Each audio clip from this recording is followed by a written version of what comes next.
Mi hijo me abandonó después de mi divorcio, y luego se enteró de la verdad. Tras el fracaso de mi matrimonio, mi hijo creyó que yo era el villano y eligió a su madre. Años después, un documento oculto y una confesión lo obligaron a afrontar lo que realmente había sucedido, y si el perdón era posible. La última vez que mi hijo me miró, sus ojos estaban vacíos, como una puerta cerrada de golpe sin siquiera un adiós. Ocurrió en la entrada, al final de la tarde, con el cielo color polvo y papel viejo. Lo recuerdo porque el viento traía el olor a hierba cortada desde algún lugar de la calle, y las campanillas de viento de nuestros vecinos tintineaban suavemente, completamente indiferentes a cómo mi vida se partía en dos. No me vuelvas a llamar, dijo. No estaba enojado, peor, decidió. Luego se subió al coche de su madre y no miró atrás. Eso fue hace 8 años. Durante mucho tiempo me dije que me lo merecía. Cuando un matrimonio termina, siempre hay alguien que se convierte en el villano,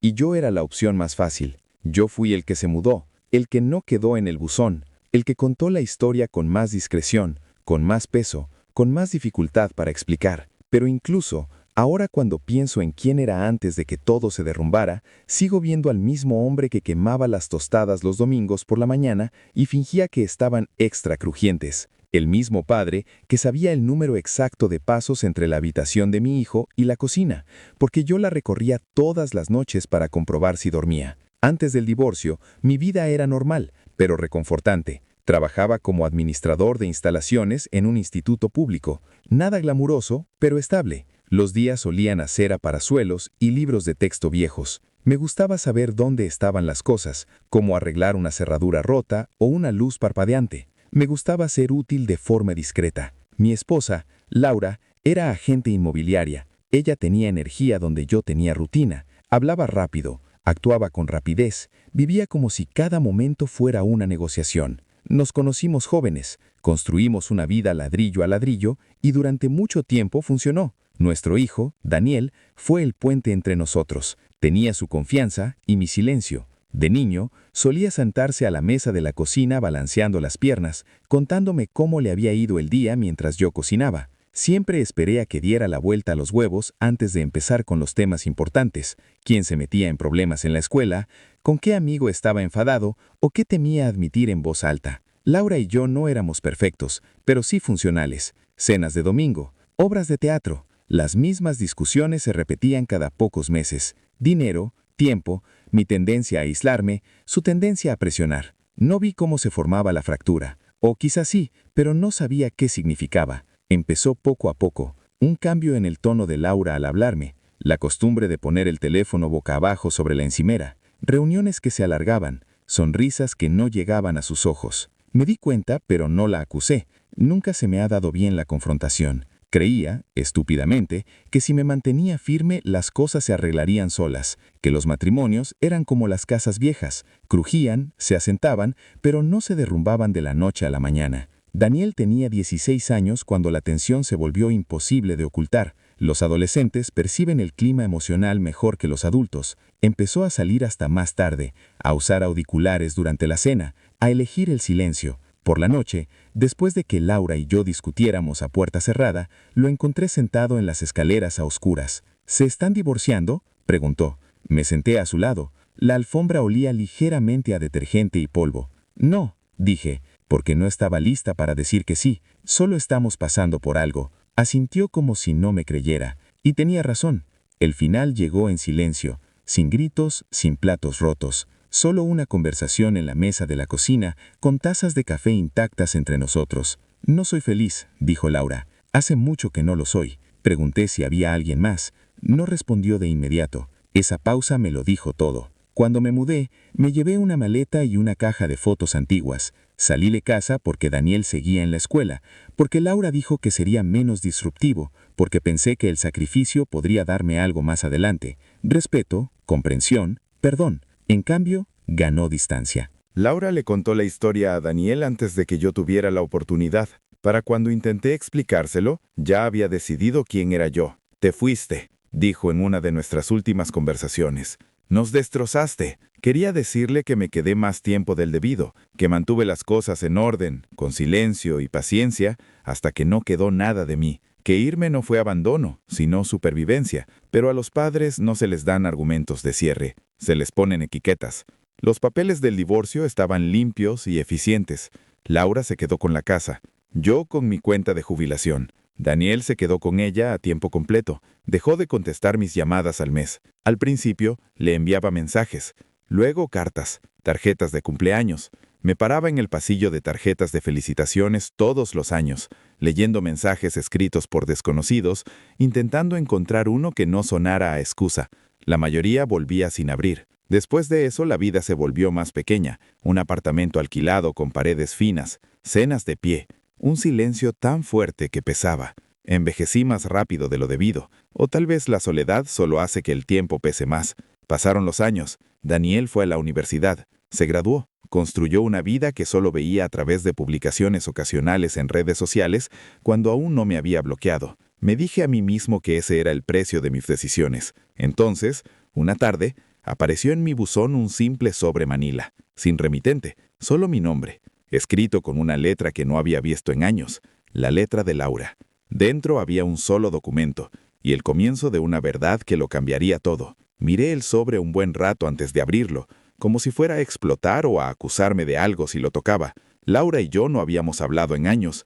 En realidad no. Había algunos mensajes logísticos después del divorcio, documentos, firmas, confirmaciones, pero nada personal, nada que sonara como su antigua voz. Volver a ver su letra fue como entrar en una habitación que aún olía ligeramente a fuego que ardió hace mucho tiempo. El papel estaba doblado una vez, impecable, intencional. Era una copia de un formulario de declaración financiera. Al principio no entendí lo que estaba viendo.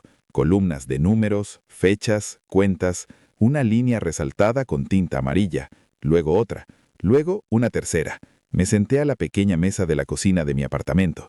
La silla crujió bajo mi peso. Afuera, un autobús silbó al detenerse y luego arrancó. Las líneas resaltadas mostraban retiros, grandes, no de nuestra cuenta corriente conjunta, sino de una cuenta de inversión que había abierto años antes, una que rara vez revisaba.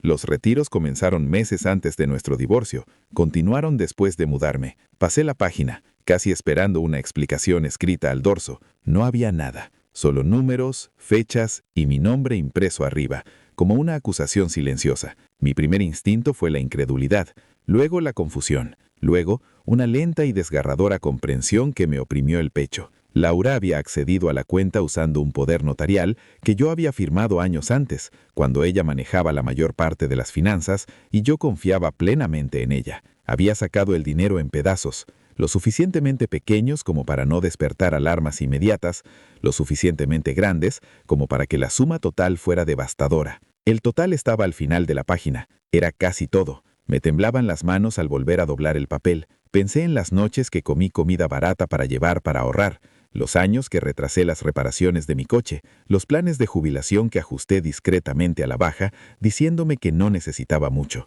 Pensé en la casa que tenía, los viajes que publicaba en línea, la facilidad con la que rehizo su vida. Y entonces pensé en Daniel. ¿Cuántas veces la había oído decir que era irresponsable, que me había ido, que la había dejado a cargo de todo? Sentí que algo me invadía. No era ira exactamente, algo más frío, un dolor que había estado esperando una prueba. El sobre contenía algo más dentro, una carta. Era más corta de lo que esperaba. A Laura nunca le gustaron las explicaciones largas. No sé cómo decírselo, empezó. Yo tampoco sé cómo decírtelo. Debería haberlo hecho hace años. Me ardían los ojos al leer. Escribió sobre la culpa, sobre decisiones tomadas con miedo, sobre un hombre con el que estaba saliendo antes del divorcio, alguien que invirtió mal, perdió dinero y necesitaba ayuda.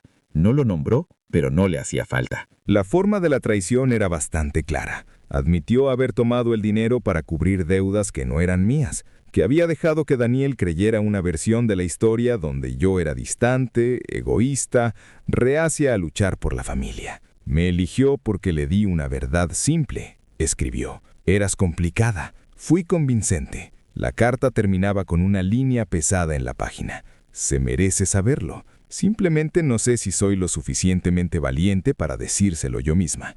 Doblé la carta y la guardé con cuidado en el sobre, como si fuera a magullarse si no era delicada. Durante un largo rato me quedé sentada escuchando el zumbido del refrigerador.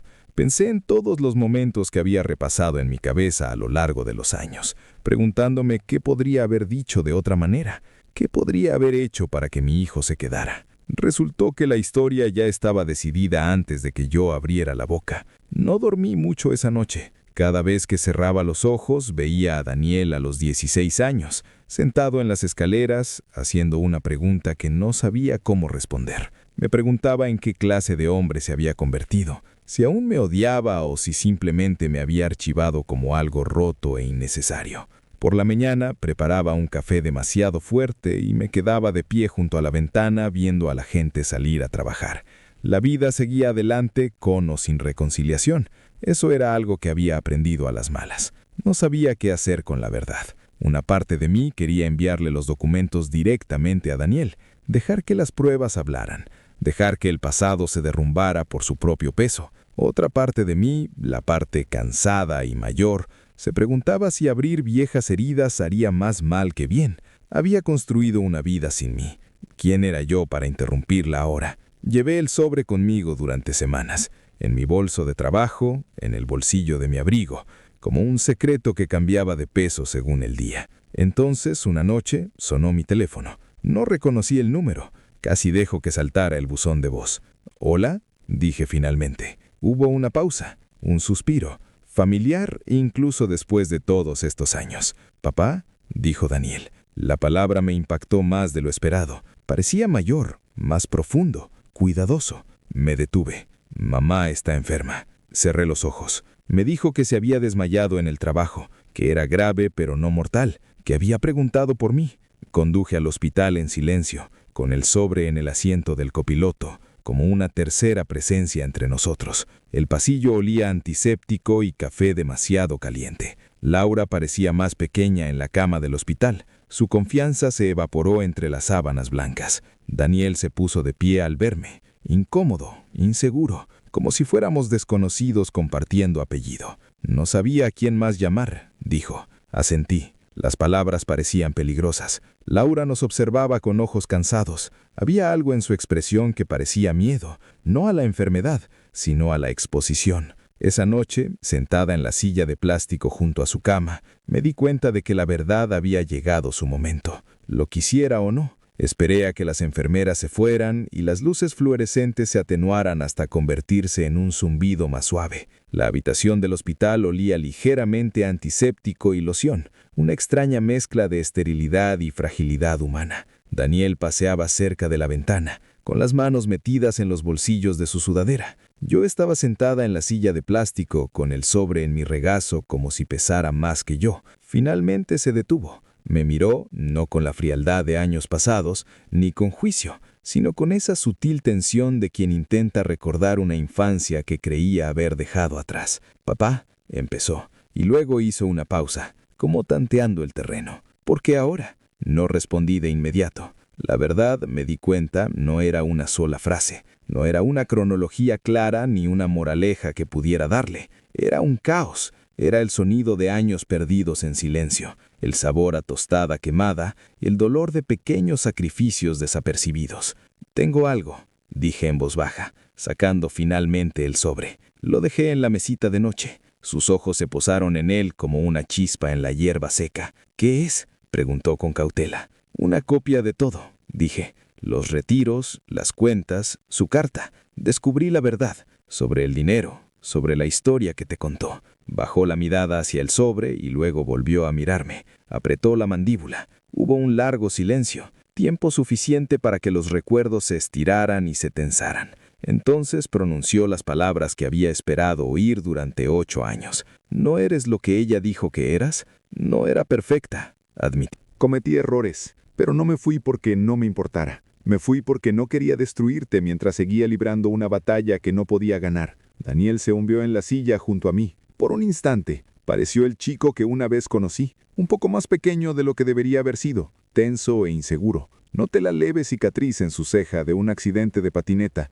y cómo le temblaban las manos al juntarlas. Se había convertido en un hombre, pero el niño que llevaba dentro seguía ahí. «¿Por qué no me lo dijiste?», preguntó. «Lo intenté», susurré. Cada vez que extendía la mano ella lo hacía imposible. Y no quería mentir, quería el momento adecuado. Quería que vieras la verdad sin que fuera distorsionada. Se pasó una mano por el pelo, paseándose de nuevo. La habitación se sentía pequeña, cargada de palabras no dichas y el zumbido de las máquinas. 8 años, dijo finalmente. 8 años pensando que me odiabas, que nos dejaste. Nunca te odié, dije con firmeza. Te he amado cada día, incluso en silencio, incluso cuando dolía. Rió con amargura, casi dolorosa. Has estado en mi vida como un fantasma. Tragué el nudo en la garganta. Tal vez, pero los fantasmas se ven, y tal vez sea hora de dejar de acechar. Los ojos de Daniel brillaron. La tensión en sus hombros se suavizó un poco, pero aún había un muro allí. No sé si puedo perdonarla. No sé si puedo perdonarte. No tienes que perdonarme todavía,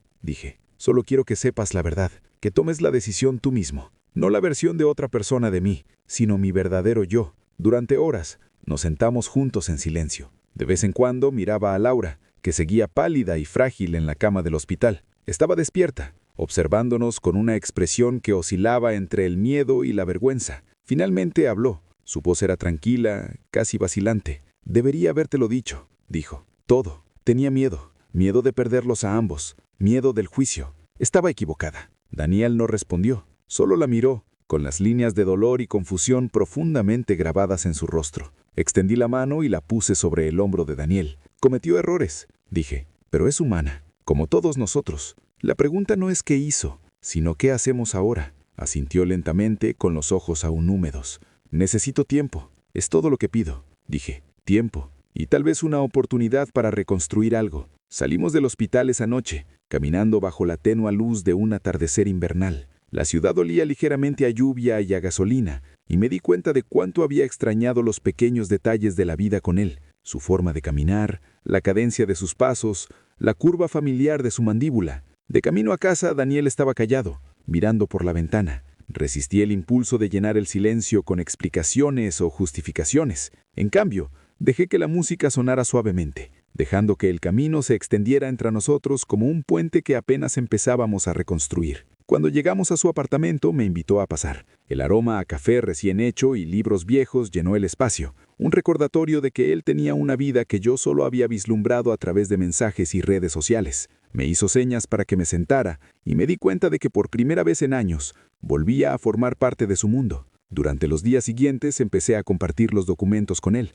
no con ánimo de confrontarlo, ni para demostrarle nada, sino para que viera la verdad por sí mismo. Cada página que repasábamos juntos, las retiradas, las cartas, las pequeñas notas que Laura había dejado, era un hilo que nos reunía. Daniel hacía preguntas difíciles. ¿Por qué no luchaste con más fuerza? ¿Por qué la dejaste hacerlo? Respondí con la mayor sinceridad posible, dejando ver las pequeñas grietas en mis explicaciones, porque las grietas eran reales, eran humanas, eran parte de la historia que él merecía escuchar. Y entonces llegó el día en que me hizo la pregunta que yo temía. ¿Puedes perdonarla? Lo miré, pensando en todos los momentos que habíamos perdido, los años que pasamos separados, la distancia que se había convertido en algo casi inimaginable. Inquebrantable. Todavía no lo sé, dije, pero quizá el perdón no se trate de ella, quizá se trate de nosotros, de elegir dejar de cargar con el peso de la ira y las mentiras. Eso es lo que quiero para ti, Daniel, para los dos. Asintió, lentamente, con cuidado, como quien aprende a caminar tras una larga caída. Y en ese momento me di cuenta de algo. La verdad no se trataba solo de demostrar inocencia o culpabilidad. Se trataba de recuperar una vida interrumpida, demostrarle a mi hijo que, incluso después de años de ausencia, el amor aún podía existir. Esa noche, al salir de su apartamento, la ciudad tranquila y resplandeciente bajo las farolas, sentí un cambio en mi interior. El pasado no se había borrado, nunca se borraría, pero la posibilidad de un futuro finalmente había llegado. Pensé en el sobre que había llevado durante semanas, en la carta, los relatos, las confesiones. Eran pesadas, sí, pero ya no eran cargas, eran llaves, llaves de una puerta que jamás pensé que volvería a ver abierta. Y me pregunté, ¿cuántas verdades se quedan sin decir por miedo a las consecuencias? ¿Cuántas vidas están moldeadas por versiones de la realidad que no son reales en absoluto? ¿Habrías tenido el valor de esperar, de afrontarlo, de mostrarle la verdad a alguien que ya había decidido su versión de ti? Las semanas siguientes fueron extrañas y tiernas, de esos momentos que se sienten como caminar entre la niebla. Se ven formas, se siente el movimiento, pero todo se suaviza, se ralentiza y es frágil. Daniel y yo no intentamos llenar el silencio con conversaciones forzadas. Dejamos que se extendiera entre nosotros como un puente que se construye lentamente, tabla a tabla. Pasábamos las tardes sentados en una pequeña cafetería cerca de su apartamento, tomando café y viendo cómo la ciudad se movía sin nosotros. Al principio, no me preguntó por mi vida, y yo no insistí. En cambio, compartimos pequeñas observaciones, como la luz del sol caía sobre las paredes de ladrillo, el olor a granos tostados mezclándose con el aire frío del invierno, el zumbido distante del tráfico. Era mundano, ordinario, y sin embargo, tras años separados, lo normal parecía un milagro. Entonces, una noche, Daniel por fin habló de Laura. La confronté, dijo en voz baja. Le dije que lo sabía. Lo del dinero, lo de las mentiras. Vi un destello en sus ojos. Vacilación, incredulidad, ira latente bajo la superficie. ¿Y? Pregunté con dulzura. Ella lo admitió. Esta vez no puso excusas.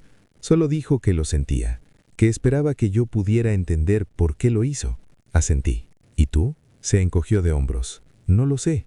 No es tan sencillo. Me siento enojado. Me siento triste. Y un poco perdido, la verdad. He cargado con esta versión de ti, de ella, durante tanto tiempo, que la verdad es extraña, difícil de identificar. Me acerqué y le puse la mano en el brazo. No para tranquilizarlo, no para arreglar nada, solo para estar presente. Lo sé, dije. Es mucho, y no voy a fingir que es fácil. Va a llevar tiempo. No pasa nada. El tiempo es lo único que puede darle sentido. Nos sentamos allí un rato, mientras el ruido del café se desvanecía en el fondo. Me di cuenta de que por primera vez en casi una década veía a mi hijo como a un igual. No como un niño, no como alguien que ya me había juzgado, sino como un hombre capaz de procesar la verdad a su manera. En los días siguientes empezamos a hablar más, no solo del divorcio o del dinero, sino de la vida, del trabajo, de los amigos, de las pequeñas cosas que hacen que cada día sea soportable. Nos reímos juntos por primera vez en años. El sonido era extraño, pero confortante, como redescubrir una voz que creías perdida. Entonces, llegó la conversación que más temía, la que determinaría si Daniel realmente podría empezar a perdonar. ¿Por qué no luchaste?, preguntó una noche, sentado en el borde de su cama, con las manos cruzadas sobre las rodillas. ¿Por qué la dejaste hacer esto? ¿Por qué la dejaste decirme que eras el villano? Respiré hondo. La habitación olía ligeramente a papel y polvo, como siempre en su apartamento. Me senté frente a él, inclinándome hacia adelante. Pensé que te estaba protegiendo. Pensé que si luchaba, si intentaba discutir su versión de los hechos, solo te haría más daño. Así que me quedé callado. Esperaba que algún día vieras la verdad por ti mismo. Los ojos de Daniel se llenaron de lágrimas. Pero te odié por eso. Quería odiarte. Quería estar de su lado. Quería culpar a alguien. Lo sé, dije en voz baja. Sé que lo hiciste. Y tenías todo el derecho. Solo esperaba que algún día, cuando estuvieras lista, vieras el panorama completo. Asintió, dejando escapar un suspiro tembloroso. Creo que ya estoy listo. Pero eso no significa que la haya perdonado. Ni siquiera a ti del todo. Es complicado. Debería serlo, dije. Es la vida. Complicada. Desordenada, llena de errores y arrepentimientos. Eso es lo que hace que el perdón sea difícil y valga la pena. Al día siguiente, fuimos al apartamento de Laura. Estaba allí, frágil pero alerta, sentada en el sofá envuelta en una manta. Le temblaban las manos mientras servía el té y noté que las arrugas de su rostro se profundizaban no solo por la edad, sino por el peso de sus decisiones. Daniel y yo nos sentamos frente a ella en silencio. El aire se sentía pesado, cargado con años de palabras no dichas. Finalmente, habló. Lo sé todo, dijo. Su voz era firme, pero podía oír el dolor subyacente. El dinero, las mentiras, la historia que me contaste. Las manos de Laura se congelaron a mitad de la bebida. Lo miró a él, luego a mí. Sé que me equivoqué, susurró. Quería protegerte, pero en cambio te hice daño. Lo siento mucho. A ambos. Daniel tragó saliva. No sé si puedo perdonarte todavía, pero quería que supieras que lo sé, que ya no soy el niño ingenuo que se creía solo una versión de la historia. Sentí que algo cambiaba en la habitación. No era una resolución completa, ni la perfección. sino la primera grieta en un muro que había permanecido en pie durante años. Los ojos de Laura se llenaron de lágrimas y extendió la mano, pero Daniel no se acercó a ella, todavía no. Pero la tensión se había suavizado. Salimos de su apartamento en silencio, pero era un silencio diferente, sin peso, menos acusador. Las luces de la ciudad brillaban sobre el pavimento mojado y sentí una frágil sensación de posibilidad instalarse en mi pecho. Durante las siguientes semanas, Daniel y yo comenzamos a reconstruir nuestra relación poco a poco. Nos reunimos para almorzar, vimos películas, hablamos del trabajo, de los amigos, de las pequeñas rutinas que dan sentido a la vida. Me di cuenta de algo esencial. La verdad por sí sola no sana, no borra años de dolor, pero abre una puerta, le da a la otra persona una opción. Y por primera vez en mucho tiempo, Daniel tuvo esa opción. Una noche me invitó a cenar. Cocinó algo sencillo, pasta con ajo y aceite de oliva. El olor llenó el pequeño apartamento, reconfortante y cotidiano. Comimos, hablamos, reímos, y por primera vez en años me sentí como un padre otra vez, no un fantasma, no una figura de culpa, sino una presencia real en su vida. Más tarde, al irme, me dijo en voz baja: «Papá, no sé si alguna vez lo perdonaré todo por completo, pero me alegra que estés aquí, que no te hayas rendido». Esa frase, tan simple, tan humana, fue como un bálsamo en una herida que pensé que nunca sanaría. Caminando a casa esa noche, me di cuenta de que la vida no se trata de resoluciones perfectas. Se trata de la valentía de afrontar la verdad, incluso cuando duele. Se trata de la voluntad de reconstruir tabla a tabla, puente a puente. Y a veces se trata de dejar atrás los fantasmas que nos acechan para que las personas que amamos puedan volver a la luz. ¿Tendrías el valor de decir la verdad incluso si eso lo arriesga todo? Pasaron meses antes de que Daniel y yo encontráramos un ritmo que se sintiera natural. No era perfecto, no era la conexión fluida que teníamos antes del divorcio, sino algo vivo, vibrante, real. Empezamos con cosas pequeñas, una llamada los domingos por la mañana, un mensaje sobre una nueva película, un café cuando nuestros horarios lo permitían. Luego vinieron las visitas más largas. Me enseñó el apartamento que él mismo decoró, la estantería llena de libros que no reconocí, una fotografía enmarcada de él sonriendo con amigos en una graduación a la que no había asistido. Noté cómo aún removía el café con el mismo giro distraído de la cuchara que recordaba de mi infancia. Y poco a poco, la ira que se había acumulado en él durante años empezó a suavizarse. Una tarde, volvimos al apartamento de Laura. No para una confrontación esta vez, sino para sentarnos juntos, los tres, y hablar con sinceridad sobre lo sucedido. Al principio fue tenso. Laura estaba nerviosa, arrepentida, jugueteando con el doblillo de su manga. Pero Daniel hizo preguntas, escuchó sus respuestas y se mantuvo firme. No la perdonó del todo ese día, pero permitió que su humanidad existiera en su presencia sin dejar que lo deshiciera. Entonces me di cuenta de que el perdón no es un acto único. Es un proceso, una serie de pequeñas decisiones, cada una más difícil que la anterior, pero cada una un paso para recuperar tu vida del peso de la traición. Empecé a entender algo más también. Había pasado tantos años imaginando el odio de Daniel como un reflejo de mi fracaso como padre, pero no se trataba de mí, se trataba de él, su necesidad de certeza, su necesidad de una historia a la que aferrarse. Y cuando esa historia resultó ser falsa, no se derrumbó. Aprendió, creció, y en cierto modo, su crecimiento me dio esperanza. Una noche, mientras estábamos sentados en el pequeño balcón de su apartamento, viendo la ciudad brillar contra el cielo que se oscurecía, Daniel dijo en voz baja: «No sé si alguna vez la perdonaré del todo, tal vez no, pero te quiero en mi vida. Eso es lo que me importa ahora». Sentí un nudo en la garganta. Extendí la mano y la puse en su hombro, algo que no había hecho en años sin sentir el peso incómodo de la ausencia. «No quiero simplemente estar en tu vida», dije. «Quiero ser parte de ella. La parte real, no solo la sombra que creías que era». Sonrió, débil pero sincera. «Ya lo averiguaremos». Y lo hicimos, lentamente, dolorosamente, hermosamente. Con el tiempo, incluso comencé a ver a Laura de otra manera, no como la antagonista en la historia de Daniel, no como la mujer que había causado años de silencio, sino como un ser humano que había cometido errores, como todos. Se acercó a mí con pequeños gestos, mensajes de texto para saber cómo estaba, ofertas para compartir fotos de la infancia de Daniel, cautelosos intentos de construir una frágil amistad. Respondí con el mismo cuidado, consciente de que la confianza no se podía forzar, solo ganar. Daniel comenzó a incluirme en momentos que creía perdidos para siempre. Su graduación, un ascenso en el trabajo, pequeñas victorias y derrotas, los sucesos cotidianos que se acumulan y conforman toda una vida.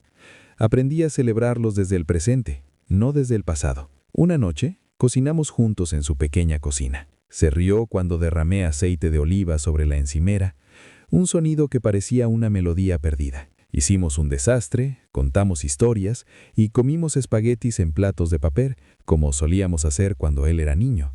No fue perfecto, pero era nuestro. Y en esos momentos comprendí algo esencial. El amor no desaparece por una traición. Espera, a veces en silencio, a veces con dolor, pero espera, listo para regresar cuando tengamos el coraje de enfrentar la verdad y reconstruir lo roto.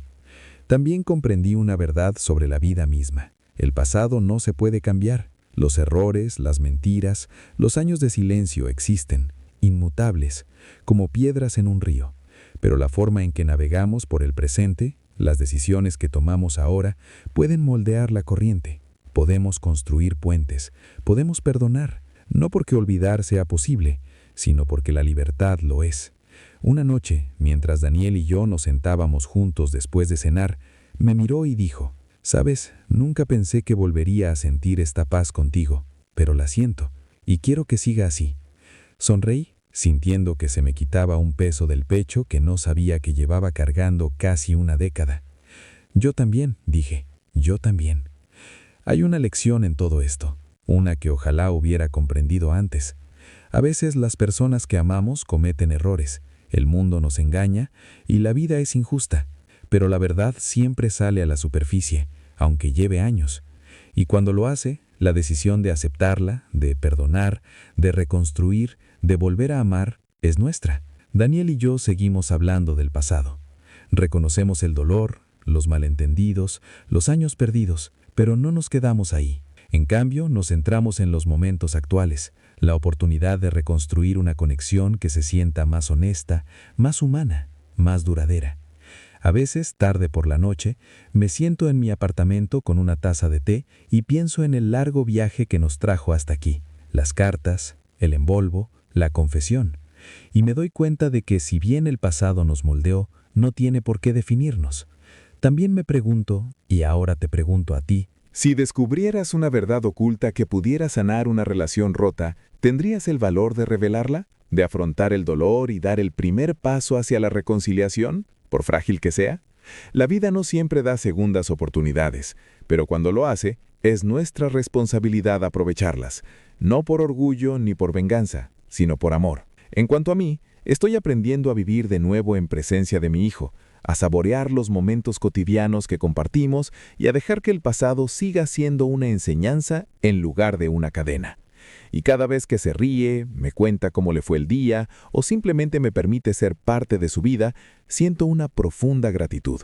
Porque ahora sé que el perdón no es solo para quien te hizo daño, es para quien espera pacientemente, con esperanza, perseverando y amando todo el tiempo. Y al final, esa paciencia, esa perseverancia serena, esa disposición a aceptar la verdad, me devolvieron a mi hijo. No somos perfectos, no estamos completamente curados, pero estamos juntos, y a veces eso es más que suficiente. ¿Tendrías el valor de afrontar la verdad y dejar que el amor encuentre su camino de regreso? Cuéntamelo en los comentarios.